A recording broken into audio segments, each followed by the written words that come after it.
हमारा मेरा ख्याल हमारे तो उम्मीदों बगैर ही चल रहा है आजकल। अच्छा, ठंडी आपने दिखा दी है। बहरहाल क्या ईद कैसे मनाई जा रही है? आप अपने लीडर के बगैर क्या जेल में मिलने जाएंगे, उनके कोई मिठाई वगैरह लेके जाएंगे, कोई ईद मुबारक गले मिलेंगे, ये क्या सूरत हाल होगी? कोशिश तो होगी कि ईद है, इमरान खान साहब की दूसरी ईद है, पुशअबी भी दूसरी ईद में है, तो कोशिश तो होगी जाए मुलाकात करें। अगर अथॉरिटीज इजाज़त देती हैं तो ईद का एक दिन होता है, और आई थिंक के उनकी फैमिली जो है वो जाएगी ज़्यादा, क्योंकि ज़ाहिर है इमरान खान साहब जेल में हो तो ईद का मज़ा तो नहीं वैसा होता जैसे होना चाहिए, और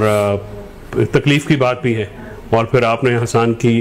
नाम लिया, हसन बिल्कुल छोटे भाइयों जैसा है, और उसकी भी तीसरी ईद है जेल में, उसका भी बड़ी दुख है, बड़ा तकलीफ़ है कि वो हमारा एक बड़ा गोल्डन बॉय था, बड़ा बहादुर, बड़ा दलेर, और उसकी भी ईद जो है हफीज़ अंकल बैठे हुए हैं, तो उनके लिए भी एक बड़ी दुआएं हैं कि अल्लाह ताला उसकी मुसीबतें भी कम करे, मुश्किलात कम करे। ये जो ईदें जेल में गुजरती हैं, हमारी ऊपर तो वो गुजरा है जेल का ये मामला, मुश्किल होती है फैमिली के लिए भी और सबके लिए। पीटीआई के और भी बड़े पीटीआई के वर्कर्स हैं, और वो बेचारे जो जिनकी बड़ी ज़्यादती है कि ईद से पहले उनकी जमानतें जो नहीं लगाई गई, सुप्रीम कोर्ट ने भी बड़ी बेहिसी का मुजाहरा किया, ईद से पहले उनकी बेल हो जानी चाहिए थी, जिनके सुप्रीम कोर्ट में केसेस हैं। और नीचे वालों में एक पता नहीं, पहले अदालतें तो बड़ी रहमदिल होती थी, अब संगदिल हो गई हैं, और अब ये मामलात को नहीं देखते। इंसानी हमदर्दी के तहत वो जो एक एहसास होता है जो जज के अंदर होना चाहिए किसी के, वो नापैद होता नज़र आ रहा है। मिसिंग पर्सनस हैं, लोग गुम हैं, उसमें भी कोई ख़ास बात नहीं होती। तो जो बुनियादी हकूक़ हैं वो भी बहुत अदालतें फेल हैं उसमें इम्प्लीमेंट कराने पे, इवन फैसला करने पे, अमल दरामद ना होना। तो हमें सारा पता है कि 26वीं आईनी तरमीम के बाद जो अदलिया से मुतल्लिक है, इस मुल्क में सिर्फ इंतज़ामिया रह गई है, बाकी पार्लियामेंट भी और अदलिया दोनों उसके नीचे आ गई हैं। तो ये बात जो निज़ाम की हवाले से भी कोई खुशाइन बात नहीं है। इकॉनमी भी जमूत का शिकार है, ठीक है, हम तो जिम्मेदार लोग हैं, तो हमारी तो ज़मीनों की, लेकिन इसके बावजूद ईद के दिन खुश रहना भी तो ज़रूरी है। जी हाँ, उम्मीद तो होनी चाहिए, उम्मीद तो अच्छी की दुनिया कायम है। जी बिल्कुल, और हमारा निज़ाम भी, हमारा मेरा ख्याल हमारे तो उम्मीदों बगैर ही चल रहा है आजकल। अच्छा, नहीं वैसे हफीजुल्लाह नियाज़ी साहब, आपकी ईद कैसी गुजर रही है बतौर एक सहाफ़ी, बतौर एक शहरी, बतौर एक बाप? कैसे आप देखते हैं अपने ईद के इस दिन को? बहुत बहुत शुक्रिया मेरी तरफ से आपको, फैसल को, आपके सारे जो देखने वाले हैं नाजरीन, उनको ईद मुबारक बहुत बहुत।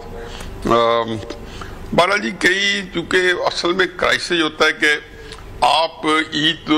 तो बच्चों के साथ इसलिए जो है ज़्यादा इसको जो है जोड़ा जाता है कि एक तो बच्चे जो हैं वो एंजॉय करते हैं, और उनको ये फिक्र नहीं होती कि उनके जो जुमला जो हैं उनके ज़रूरियात वो कैसे पूरी करेंगी होंगी, कपड़े से लेकर हर चीज़ तक। उनको तो ये होता है ये चीज़ें आ जाएंगी, और उसके बाद ईद के ऊपर जो है वो अपनी नपी तुली जो है ना एंजॉयमेंट है वो करेंगे। लेकिन उसके अलावा बच्चों के पास ज़्यादा फ़िक्र फाका की चीज़ें नहीं होती। वो कहते हैं ना जी कि वो आपके पास खिरद की गुत्थियाँ सुलझा चुका है, मैं मेरे मौला मुझे साहिब जनू कर।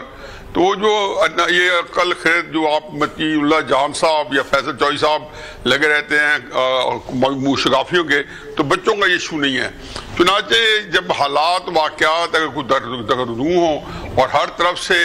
एक बड़ी अजीबो गरीब किस्म की कैफियत हो, अभी हाल ही में पाकिस्तान के अंदर जो दहशत गर्दी की लहर बढ़ी है,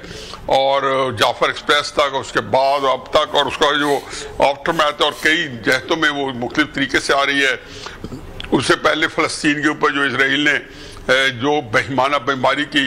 और गज़ा के ऊपर अमेरिका ने यमन पे की, और पत्नी अब किधर जाके बैठेगा, लेकिन हर जगह पे जो लोग जो है मुसलमान इस लिहाज से उनको एक साथ दर्दी है कि ये सारे ईद मनाने वाले थे, रोज़े रखने वाले थे, और पता नहीं किस हाल में सारे लोग, और भी कई जगहों पे लोग हैं। तो ये तकलीफ इस दफ़ा मेरा ख्याल है कि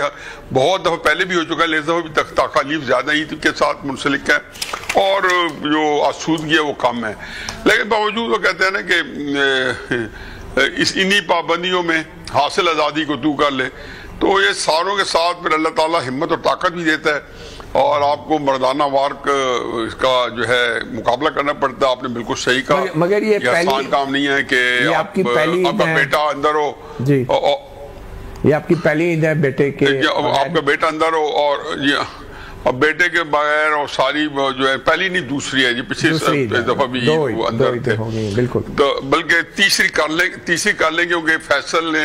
इनको 23 मार्च को नहीं उस वक्त बाहर आ गए थे, मेरे ख्याल फैसल बाहर आ गए थे 10-12 बिल्कुल आ गए थे 2023 में जी हाँ, वो ईद पे आ गए थे, रोजों के अंदर ही बाहर आ गए थे।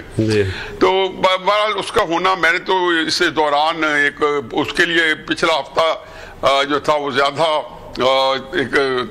अजीबो गरीब था कि 24 मार्च उसका जन्मदिन है और फिर उसके बाद ईद। तो मेरी तो ख्वाहिश ये थी, मैंने ना चाहते हुए अपनी इज्जत को बाला ताक रख के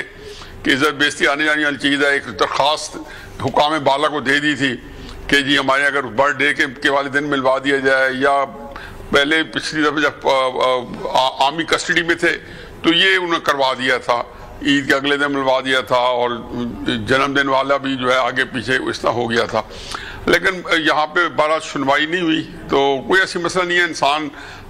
को सहना आ जाता है, चीज़ों के साथ ज़बरदस्त मारना चाहिए आ जाता है। इस मसाइल मेरे से ज़्यादा लोगों के गंभीर हैं, तो बहरहाल अल्लाह करे कि बस आगे के लिए हालात बेहतर हों, क्योंकि जो इस वक्त हमारे यहाँ एक नफ्सा नफ्सी अफरा तफरी है,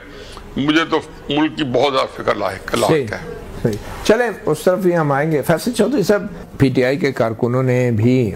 दूसरी सियासी जमातों की जो तारीख रही है उसी तरह बड़ी कुर्बानियाँ दी हैं, और आपकी बार जो ईद गुजर रही है, इससे पहले 26 नवंबर भी आया, 9 मई भी आया, और सियासी कारकुनों के लिए तो उनकी लाइफ चेंजिंग एक्सपीरियंसेस होंगे ये। तो इस ईद पे पाकिस्तान तहरीक इंसाफ अपने कारकुनों के हवाले से क्या कर रही है? पाकिस्तान तहरीक इंसाफ के कारकुनान ने अवामी लीग, नेशनल अवामी पार्टी,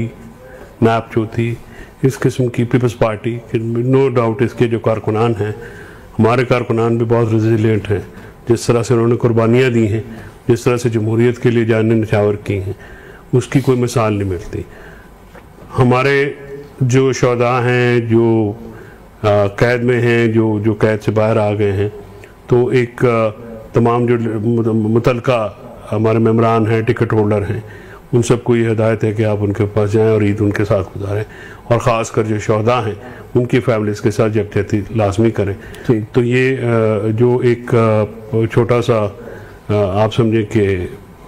जज्बा जो है पार्टी की तरफ से, वो उनके साथ